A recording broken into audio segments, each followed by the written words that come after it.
Bonjour à tous et bienvenue dans cette nouvelle vidéo. Aujourd'hui, nous sommes à Oris et c'est notre adhérent Bernard Gouache qui nous accueille pour une conversation au cul du camion. Allez, suivez-moi, je vais vous présenter.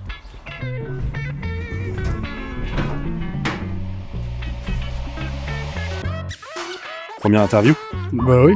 Non, deuxième. Oui, non, deuxième, oui. Oui, j'avais eu à faire 3. Eh bien oui, voilà, c'est ça.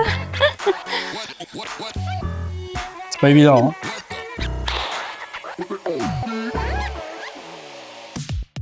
Bernard, tu es le gérant de l'entreprise Gouache Père et Fils.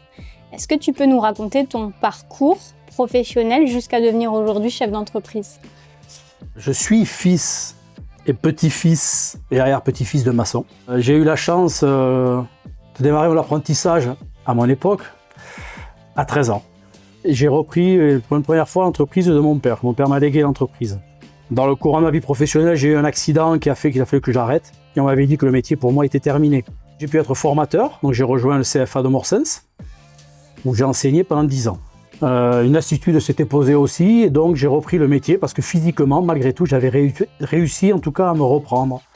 Deuxième partie qui m'a poussé à reprendre, c'est que mon fils s'est engagé dans le métier. Et je trouvais bête de ne pas pouvoir transmettre. Voilà, ce mot transmission chez nous est un point fort. À la 5e génération. 5e génération. Et ton entreprise, elle a une particularité, c'est que tu es spécialisé dans la restauration du patrimoine. Tout à fait. Tout ce qui est taille de pierre, enduit à la chaux, agrafage de murs en pierre, voilà, tous ces travaux-là un peu spécifiques, tout à fait. Quand tu fais face aux difficultés, aux contraintes, à l'environnement contraignant, comment tu le gères, comment tu t'entoures, comment tu avances? La difficulté, effectivement, elle est présente, que ce soit sur des problèmes d'organisation, sur des problèmes de gestion, sur des problèmes de clientèle. Moi, je le dis souvent, j'ai 2 partenaires qui sont essentiels, en tout cas pour moi. C'est mon banquier, c'est mon comptable, et le 3e, c'est mon assureur. Et le 4e, c'est ta fédé. Et le 4e, c'est la fédération. Tout ce que ça nous apporte, c'est très important. Et puis, je dirais notre président, Didier, toi, que l'on a très régulièrement en ligne, et puis Jean, qui est mon président en maçonnerie. Voilà. Un vrai réseau, un vrai soutien. Un vrai réseau, un vrai soutien. Et c'est vraiment très important. Et pour revenir à ce que tu disais tout à l'heure, donc tu parlais de la partie formation, qui est quelque chose de très important pour toi et qui est dans l'ADN de ton entreprise. Mais même au-delà de ça, en préparant cette conversation, j'ai découvert que tu prônais même jusqu'à l'excellence à travers notamment l'Olympiade des métiers. Alors l'Olympiade des métiers, en fait, c'est un concours qui démarre en région, nationale, internationale. Il y a beaucoup de rigueur. Il y a beaucoup d'engagement. Mais c'est quelque chose qui est très fort et qui est très beau.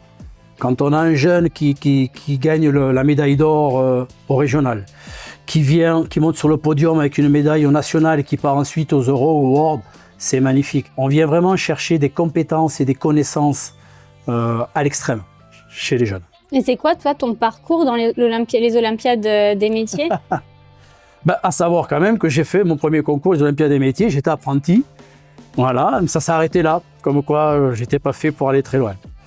Le but naturellement de ce concours, c'est les jeunes. C'est ça qui compte. Ce sont ces apprenants qui sont là et c'est eux qui sont intéressants et c'est eux qu'il faut pousser. Moi aujourd'hui, je suis effectivement, alors le grand titre, je suis président régional, je suis jury national. J'entraîne également au niveau de l'équipe nationale. Et le but du jeu, effectivement, c'est d'aller chercher les médailles. Voilà, au national et à l'international.